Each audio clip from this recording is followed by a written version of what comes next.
और अब कुछ खबरें कारोबारी दुनिया से। वफाकी हुकूमत 18,500 अरब रुपए से जायद का बजट आज पेश करेगी। कौमी असम्बली का इजलास 4 बजे तलब कर लिया गया। वजीर खजाना मोहम्मद औरंगजेब आज बजट पेश करेंगे। बजट पेश करने से कबल वफाकी काबीना के इजलास में बजट की मंजूरी ली जाएगी। वफाकी बजट में दिफा के लिए 2100 अरब रुपए, कर्जों पर सूद की अदायगी के लिए 9700 अरब रखे गए हैं।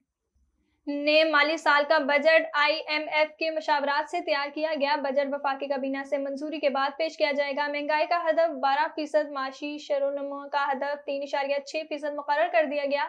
नॉन पायलट्स के गिर्द घेरा तंग हो गया। अरबों रुपए की टैक्स छूट खत्म की जाएगी। पुरानी दरामदी गाड़ियां, दरामदी मोबाइल फोन, दरामदी खुराक महंगी होने का इम्कान है।